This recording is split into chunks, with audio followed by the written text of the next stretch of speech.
why don't you like these games? Just in case you don't know, there's a website called Board Game Geek where gamers can get on and rank how much they like a board game.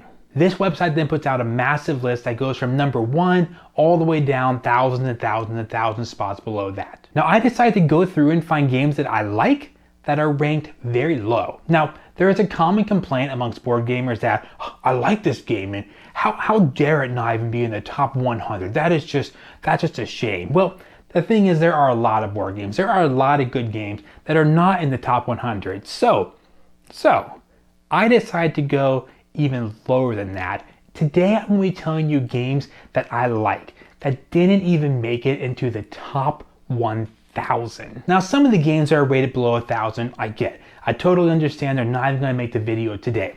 But 5 of those I was pretty shocked to find they're rated as low as they are. And 2 in particular, including the last one, the lowest rated game, I was completely shocked. I had no clue that it was rated as low as it was. And if you're listening and you hate one of these games, by all means, let me know down in the comments below what you despise about it. But just remember, I'm not claiming any one of these 5 games are like top 100 material. I'm just pretty surprised that they're not even in the top 1,000.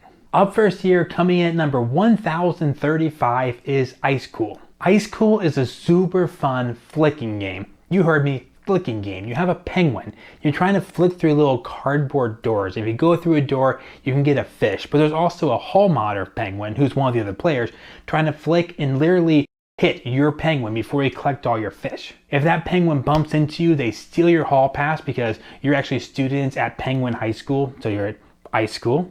Get it? It's one of these weird games that you feel like it was probably designed for children, but it is super fun to play with adults. The box itself, as you open it up, becomes the little boards you put together and make the little cardboard high school you play in. The only reason I can imagine this game being rated so low is people just hating dexterity or flicking games, and they decided to play it anyway, knowing they don't like that kind of game, and then they rate it really low. Because imagine if someone opened this game up and said, hey, we're going to flick penguins around, you're going to try to go through doors and get fish, but don't get caught by the hall modder. I would imagine if you're not going to like that game, you probably shouldn't play in the first place. But that's my only thought. People, they don't like dexterity games, so they went in and gave it a bad rating. A little more than 100 spots below that, coming in at 1176th, is Machikoro. Of the 5 games I'm talking about today, this is my second biggest surprise. I had no clue that Machikoro was this low. If you just asked me where Machikoro was rated, I think I would have guessed between like 1 and 200. It's just a really fun, simple game where you're buying up cards, putting them into your city, you roll dice, so the dice match the cards, you're probably gonna get some sort of payout, which will give you more money to buy even more cards. It's really lucky and kind of plays into the King of Tokyo kind of fun where you're just kind of chucking dice, hoping you hit the right numbers that work out well for you. It's not too overly strategic. It's pretty lighthearted. I mean, again, I'm not claiming it should be a top 100 game, but I was kind of surprised. I guess I don't know what people don't like about this game. I've taught this game to people and everyone kind of seems to have a pretty good time.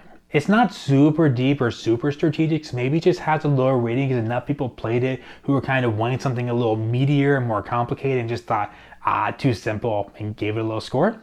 I don't know, you tell me. Maybe you're one of the ones that rated it so low in the first place. Machikoro, super surprised to find it wasn't in the top 2 or 3 or 400, but that it's not even in the top 1,000. The next game up actually surprised me in 2 ways, and that game is Cafe. The way Board Game Geek works is that it kind of weights the rating depending on how many people have voted for the game, which makes a lot of sense, right? If a game just came out, only 50 people have played it, and they all gave it 10 out of 10s. Well, all of a sudden it's the most famous game of all time. Well, it's not. That game isn't really going to have much traction until it gets a few thousand ratings under its belt.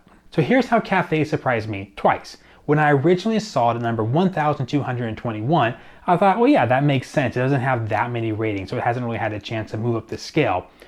But then I saw it's been rated almost 2,500 times, which kind of surprised me right there because I was like, I didn't know it was being that kind of category of rating. I didn't know it was that popular of a game.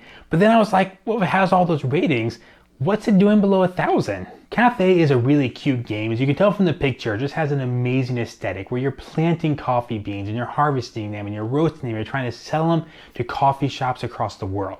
Gameplay wise, I'd almost describe it as a one mechanism game where there's one really interesting thing you're doing. You're getting a card, and every turn you have to pick up a new card and cover up parts of your old card, which is a really kind of cool thing. So as you build out your card and get more and more powerful, basically what you can produce and the coffee you can produce, you're always having to cover up some old spots. So Cafe handles this mechanism really well and also has some great amazing art to it. So it's a game that I'm pretty surprised with as many ratings as it has. It hasn't climbed into the thousands yet.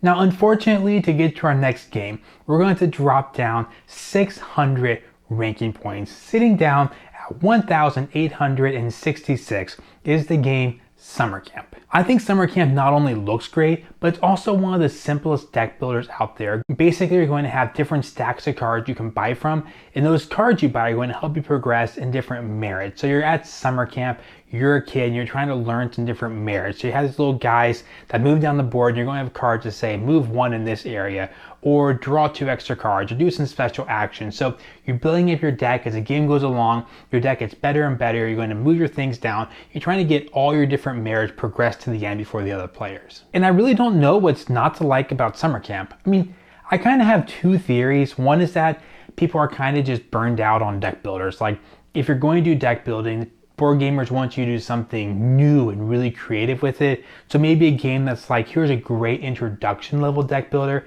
just didn't really have much appeal. Now, the second reason is going to sound pretty petty, but I think there's actually a good chance this has an influence on its rating. Lots of deck builders have some way of getting rid of cards out of your hand permanently exiling cards from your hand. So as the game goes along, not only are you buying new cards and mix into your cards to get better and better and better, but you're also tossing out some of those old ones. Summer Camp doesn't have that, which is pretty interesting. It's probably made in an effort to keep things lighter. They didn't want to throw in that new mechanic.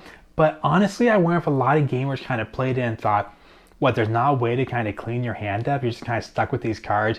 They probably should have done that differently, and they just automatically gave it a low rating. So those are my theories. Thank you for making it to the final game on the video today. Your reward is you get to hear me talk about the 2,626th rated game on BoardGameGeek. And that game is First Martians: Adventures on a Red Planet, which is a game I've actually talked about many times on this channel, and I had no clue that it was rated so lowly when I talked about it. You see, the thing is, I think it's a really cool game, a great game actually, so interesting, cooperative game with tons of interesting, fascinating decisions about trying to keep your systems from all breaking and crashing and burning and your first colony on Mars failing, while you're also trying to explore Mars and complete some mission at the same time. But I've also been pretty honest and blunt about the fact that it's a pretty complicated game with what I consider to be a bad rulebook. And learning a complicated game is already hard enough. A complicated game paired with the fact that the rulebook is not good makes it a really hard game to get into. Now, this is one that I really can't blame you for if you rate it low, because I mean, you buy a new game, you're excited, you open it up, you kind of read a really hard rulebook for a couple hours, maybe you watch an hour-long video about how to play it, and then you try to play the game, you're still confused, you give it another shot, you're still confusing me. At a certain point, you're 5 or 10 hours into this pretty big game, and you still don't know how to play it, so I guess I kind of get it. I was just surprised that it was rated lower than 2,500. There are 2,500 games out there that people rate it as better than First Martians. Thank you for watching the video. Hopefully you had some good laughs with me, or maybe some good laughs at me, while I talk about 5 games that I actually really enjoy, even though apparently no one else really does. See you guys in the next video.